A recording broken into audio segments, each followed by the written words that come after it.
I still remember that thin, harmless ring like it was a lie, an ordinary sound that used to mean packages, neighbors, a kid dropping off cookies. On that bright spring afternoon, the doorbell didn't feel ordinary. It felt like a warning I didn't understand. My daughter, Mia, was 12. She was small for her age, with a laugh that sliced through the house like sunlight. She loved our front porch the way some people love a quiet church. She read there, painted there, and sometimes, when the weather cooperated, she'd stand on the top step and sing the chorus of a song she'd invented.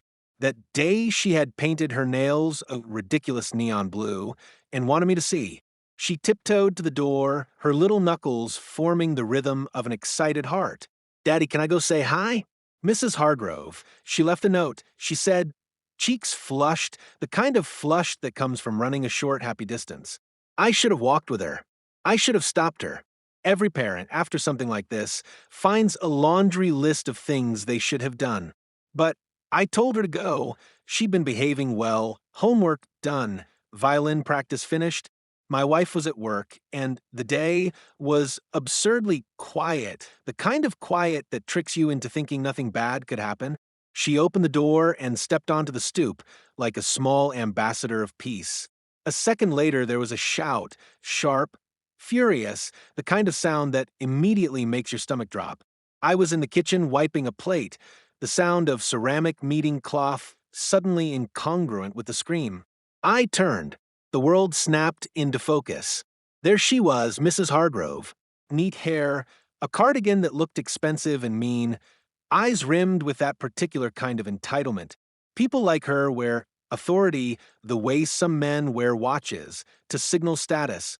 She lived 2 houses down, the kind of neighbor who measured the length of her hedges with a ruler and kept a clipboard for violations. "Get off my property," she screamed. The volume and venom in that sentence punched down the afternoon like a fist. Mia, confused, tried to explain. "I just wanted to," she faltered under Mrs. Hargrove's glare. Her small voice was swallowed by the older woman's fury. That fury turned into movement. Fast, decisive, the kind of movement you see only in movies when someone has crossed a line. Mrs. Hargrove stepped forward as if she were a judge sentencing a criminal. I called my daughter back, my voice curling around the porch like a rope, but it was already happening. The shot cut the air.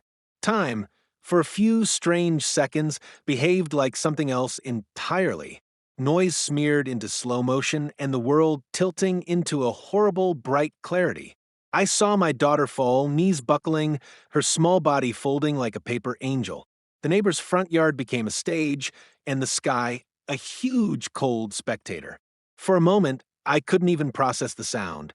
My brain suggested it hadn't been a gun, maybe some terrible, awful accident.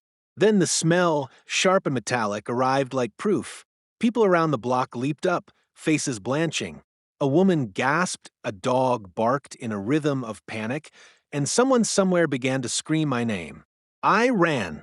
The porch was closer than any distance I'd ever run before, and farther than any moment could contain. I scooped Mia into my arms, and the world narrowed down to her small, perfect face. Blood was a ridiculous contrast to her skin, a traitor color seeping down past her hairline. Her eyes were open, but not focused. She still tried to say something, and I clung to the syllables. "Daddy?" she whispered, and the little word became a torpedo through me, hope and terror wrapped together. "I'm here, baby. I'm right here." I told her, and the lie fell like ash. I dialed 911 with trembling hands that could barely press the screen. My thumb slipped more than once. The operator's voice was a thin thread in an ocean of screams. Police arrived in what felt like forever, but was, mercifully, only a handful of minutes. The first officer took in the scene with a clinical calm that made me hate him for his competence. Paramedics knelt, measuring time and breaths, trying to stitch the bleeding into something survivable. They told me not to move her. They told me to stay back. They told me so many things that didn't help as the world closed down to a single corridor. The EEG monitor, a blur of rooms, the hospital ceiling, the awful, sterile light. At the hospital, the doctors did what doctors do. Urgent, methodical, their faces showing reserves of compassion I hadn't known they had. But the hole where your certainty used to sit expanded with every word like a slowly inflating balloon. The CT scanner didn't lie. The bullet had found a nest in that bright, generous head. They called it a miracle that she breathed. They called it a tragedy that she had been shot in the head by someone who used to wave over my hedge at Thanksgiving. I heard the words, and they arranged themselves like knives. Who fired the shot? I asked. My voice belonged to a stranger. The doctor's eyes were too kind. It was reported by neighbors, he said, an older woman with a firearm. She called the police saying someone had trespassed. Trespassed, I repeated, tasting bile. A little girl ringing a doorbell was trespassing. Investigation followed. Evidence followed. The police officers who came to ask questions wore sympathy like thin armor. They were careful. Words like reckless discharge and self-defense floated around and then sank to the bottom of the same pit. Mrs. Hargrove had been an HOA board member for years. There were minutes, emails, complaints on file. She liked order. The neighborhood was a tidy, fenced-in world where rules were religion. Her version did not match the video footage. At first she said she'd been startled. Then she said she thought someone had forced their way in. Then she muttered something about defending her property. Her paintbox smile fractured when someone produced a recording from a Ring camera 2 houses over. The footage was a slow-motion indictment. It showed a small girl, hand extended toward a brass doorbell, and Mrs. Hargrove moving with a pistol already in her grip. When they showed me the frame where the muzzle flashed, I saw a face arranged into the most terrible mixture of determination and entitlement I'd ever seen. The woman I had waved to at the mailbox became an image with a bright, obscene sliver of violence. There were protests in my chest where my fatherhood should have been. How do you rebuild a life when the part that once hummed music and laughter is now wrapped in bandages and machines? How do you sleep when every pop in your dreams is a phantom gunshot? The local news had the decency to be relentless. Cameras came at sunrise and at dusk. The HOA people were apologetic on camera, their statements smooth and rehearsed, but the tape of the shot did the work the apologies couldn't. The neighborhood's polished veneer cracked into 1,000 small, accusing pieces. And yet there were complications, the kind that make justice feel like a labyrinth. Mrs. Hargrove was elderly, and the first angle from the defense was sympathy. She was a longtime resident, stressed, frightened. The second angle was a legal shield. She had a license to own a firearm. The third was more poisonous to the story we wanted: HOA politics. Several board members were friends. There were meetings, whispered phone calls, and maneuvers that smelled faintly of cover-ups.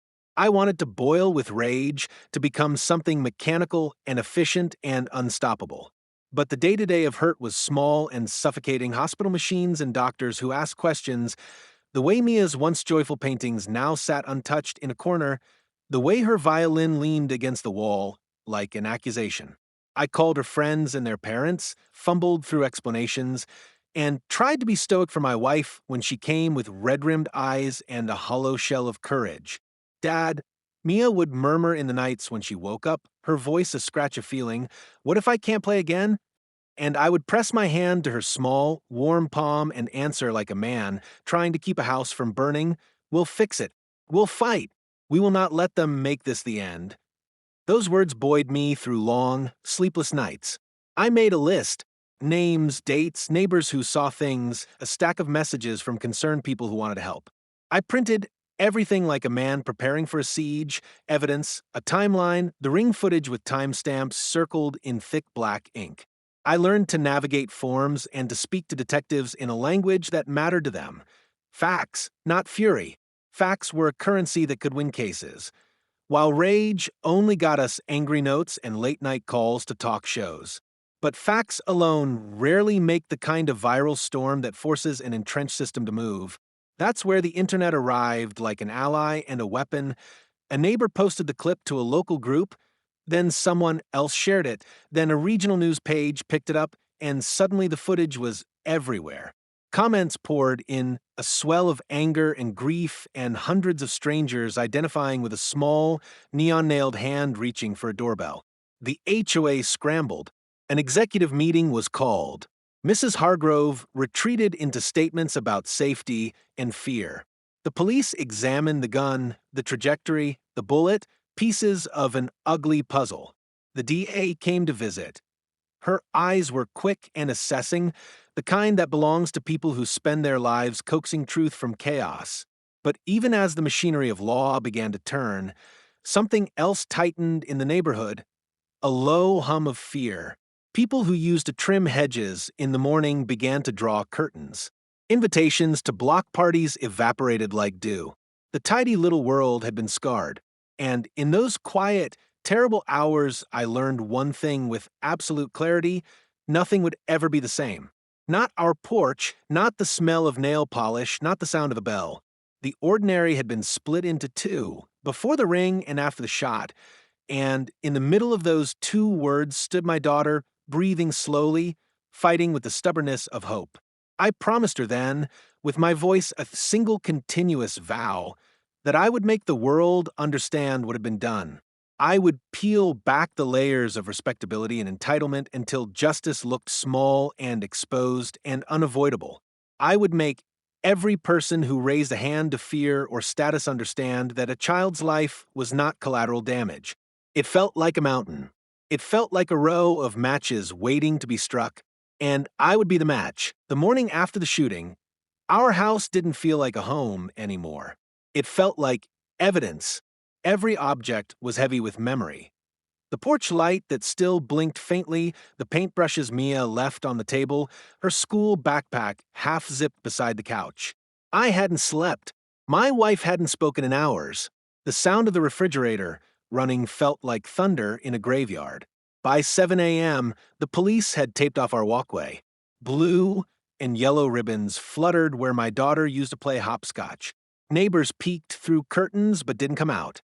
Fear had infected the air like smoke after a fire. Detective Ramirez arrived, a calm, square-shouldered man who looked like he'd seen too many scenes like this.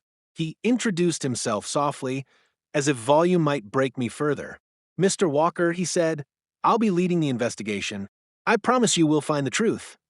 The truth. I wanted to laugh. Because I already knew the truth. A woman shot my child. There was nothing to find. The only mystery was whether the world would care enough to punish her. Ramirez spoke again, flipping open his notebook. "Did your daughter have any prior conflicts with the neighbor?" "She was 12. I snapped. Her biggest conflict was running out of glitter for her art projects." He nodded, wrote something down. "We're collecting all security footage from the area. We've already retrieved one Ring video." "I've seen it," I said. My voice cracked. "You've seen it too. So, why is she not in cuffs yet?" He exhaled a slow, frustrating sigh. "It's complicated. The DA wants all statements, ballistic reports, medical confirmation. Mrs. Hargrove's attorney is already arguing she feared for her safety." Safety? I cut in. "From a child holding a paintbrush?" He didn't answer. He just said the line they're all trained to say: "We're doing everything by the book." But the book was written to protect people like her. At the hospital, Mia's room was filled with machines that hissed and beeped like they were angry for her. The bullet had missed a vital artery by millimeters. She was alive, but the doctors used words like partial hearing loss and neurological trauma, words that didn't belong near children. When she opened her eyes, her gaze drifted as if the world had rearranged itself and forgotten to tell her. I held her hand, and she traced my palm with her thumb, slow and searching. "Dad," she whispered, Am I in trouble?" That single question broke something ancient inside me. "No, baby," I said. "You did everything right." She smiled faintly, the corners of her lips trembling. "Then why did she shoot me?" I didn't have an answer. I only had rage. News vans began parking outside our street within days. Reporters with polished smiles asked neighbors for statements. HOA representatives gave polite sound bites about tragic misunderstandings and the need for community safety. Karen, Mrs. Hargrove, had vanished from public sight. Her lawyer released a carefully written press note claiming she feared an attempted break-in. The story twisted like smoke in the air, choking truth beneath speculation. Social media did what it does best. It picked sides. Half the commenters called her a monster. The other half called it an accident. But the ring footage didn't lie. Someone leaked it online, and within hours it exploded across platforms. Millions watched the same few seconds. A child, a doorbell, a flash, a scream. The video was everywhere. Hashtags, edits, reaction clips. The world saw what I saw. And yet she was still home. Still free. One evening I drove by her house. Police tape had been removed. The lawn was immaculate, trimmed like nothing had happened. Through the window, I saw her silhouette, moving calmly, sipping from a mug. The sight of that domestic normality made my skin crawl. I parked across the street and just sat there, gripping the steering wheel until my knuckles turned white. My phone buzzed. It was Ramirez. "Mr. Walker, I need you to stay away from her," he said. "How do you know where I am?" "Cameras. Neighbors are nervous. Please don't make this harder." I hung up, but I wasn't planning violence. Not yet. I was planning exposure. That night, I went through every HOA file I could find. Emails, newsletters, complaint forms. Karen had filed over 30 violation notices against residents in the past year: too tall grass, mismatched fence colors, kids playing too loud. Every petty reason was documented like it was a federal crime. One complaint stood out: subject: noise disturbance from the Walker residence, particularly the child's singing on porch. Please take action immediately. She'd written that 2 weeks before the shooting. That's when I realized this wasn't fear. It was hate. Cold, organized hate wrapped in HOA rules and paper smiles. Days turned into weeks. The DA moved slow. My wife drowned herself in silence. I began recording everything: my conversations with officers, the hospital updates, even my own thoughts. If justice wouldn't happen naturally, I would build a case strong enough to shame them into action. Detective Ramirez returned one afternoon with new information. He laid out printed reports on my kitchen table. The bullet casing was from a .38 revolver, he said, registered to Mrs. Hargrove. But here's the issue. There are inconsistencies in her statement. Meaning, she claimed the gun went off accidentally, but the forensics show a deliberate pull.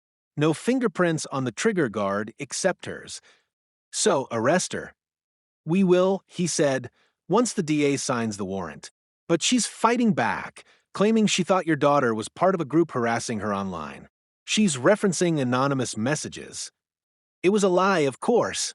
Karen was grasping at anything to paint herself as a victim. But lies have power when they're spoken by people who look respectable. 2 days later, something strange happened. The HOA board sent out an email to all residents. "We urge calm and compassion during this difficult time. Let's remember that we're all neighbors and should not rush to judgment." They were protecting her.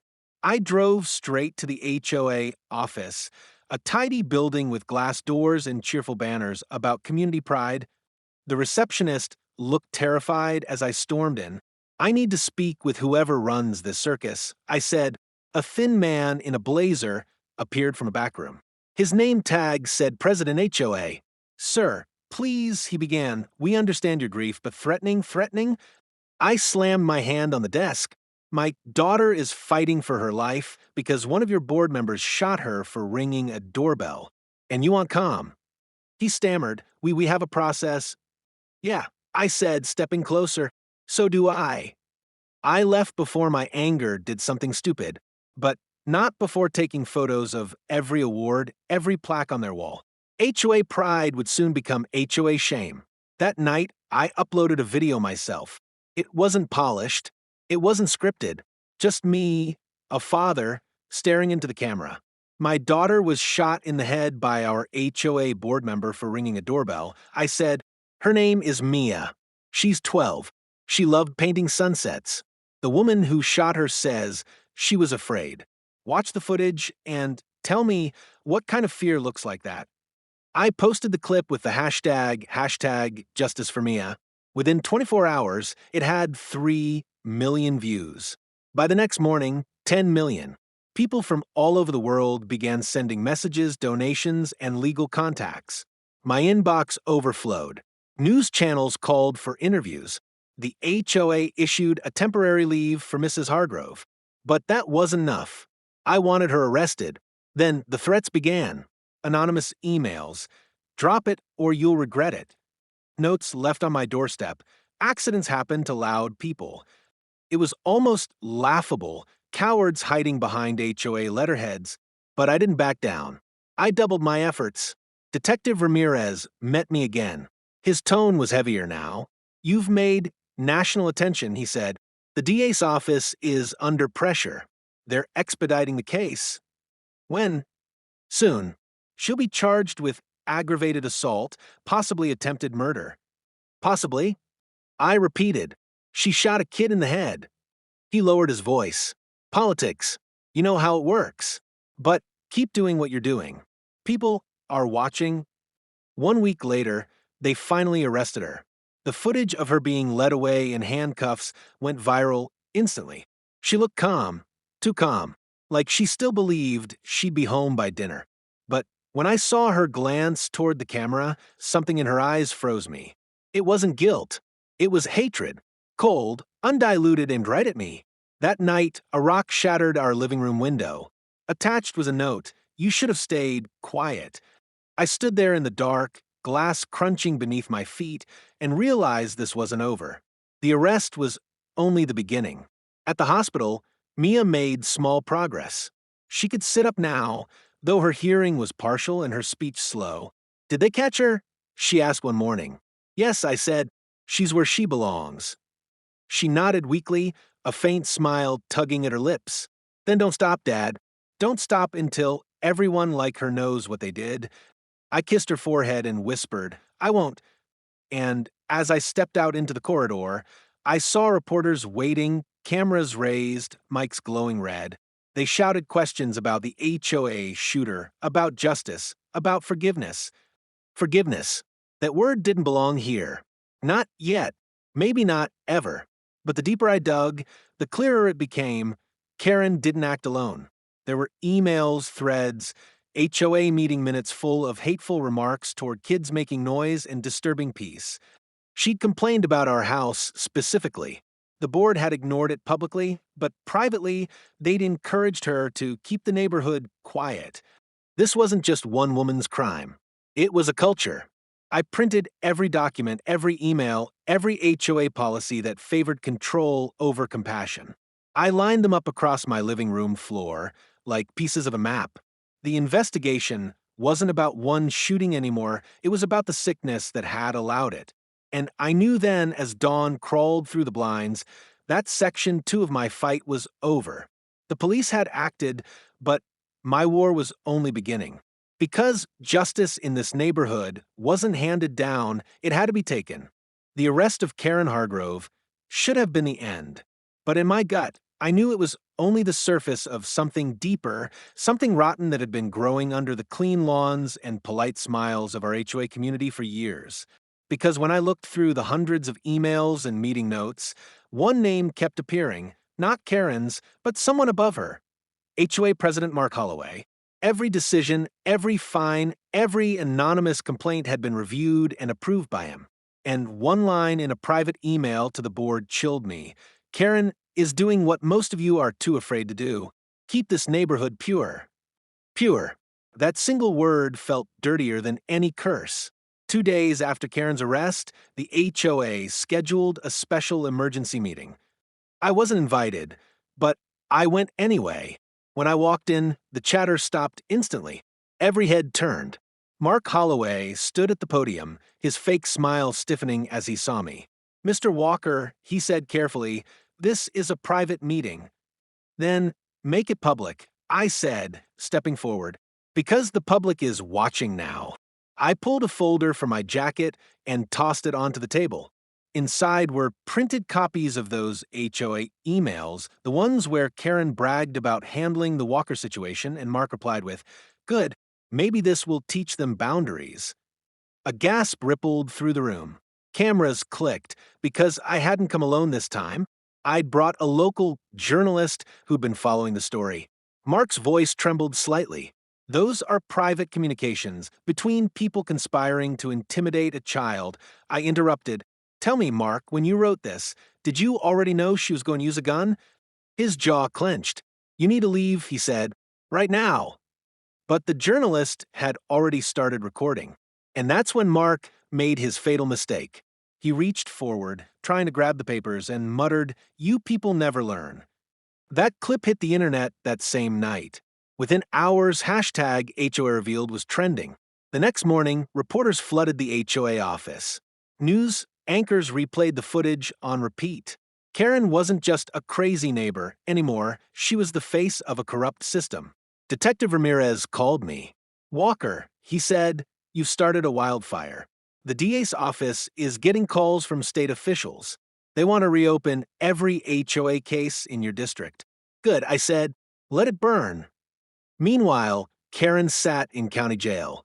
Her lawyer had tried to paint her as mentally unstable, temporarily paranoid due to neighborhood harassment. But I had something stronger than words, proof. We had her gun records, her email history, her text to Mark saying, "She keeps ringing my bell. If no one stops her, I will." That single message destroyed her entire defense. When the trial began, the courtroom was packed. Reporters filled every seat. People held signs outside, "Justice for Mia," and "End HOA abuse."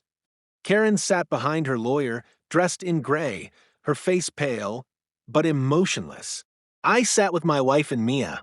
She wore hearing aids now, small and silver, hidden behind her hair. She held my hand tightly as the prosecutor spoke.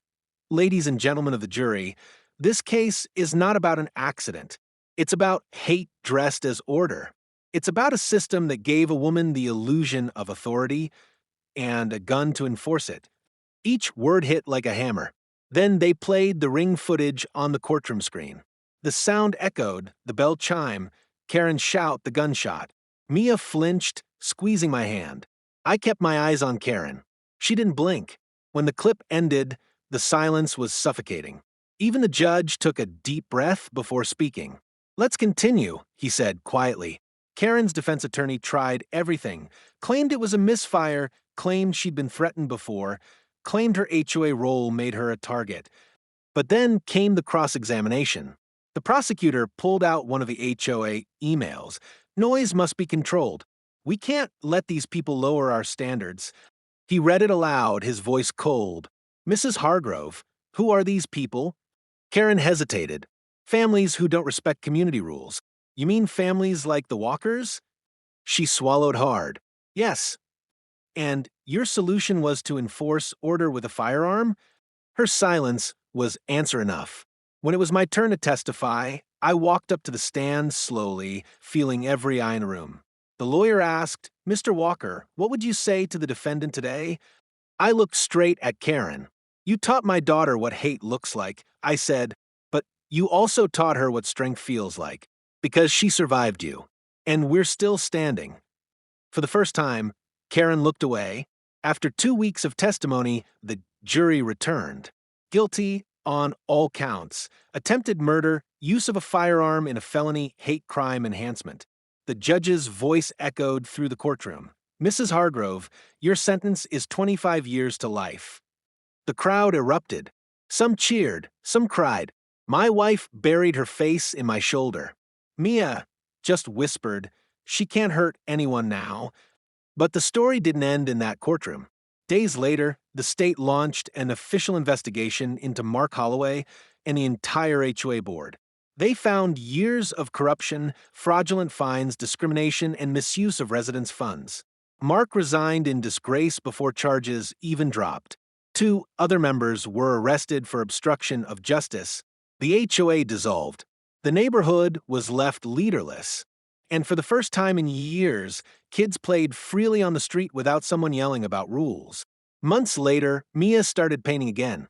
Her first painting after recovery was a sunset, bright orange and deep red, spreading across the canvas like a flame.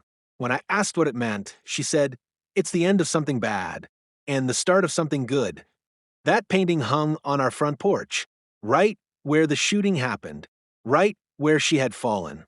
And one evening, as I stood watching her smile in the warm light, I saw Detective Ramirez walking up the driveway. "Walker," he said, smiling for the first time since we met. You did it. You changed things. I shook his hand. We all did. Even her. He raised an eyebrow. Karen? No, I said quietly. Mia. A few months later, our story was featured on national television. The headline read, HOA shooting sparks nationwide reform. Laws were changed. HOAs were forced to adopt transparency rules, background checks, and nonviolence clauses. Mia became the face of that movement, not as a victim, but as a survivor. She spoke at a youth event one summer. My hearing isn't perfect, she said, but maybe that's okay. Because now, I listen to people's hearts instead. The audience gave her a standing ovation. And in that moment, I knew. Justice wasn't just punishment. It was transformation. But there was one last surprise. Weeks after the trial, I got a letter in the mail, no return address. Inside was a photo.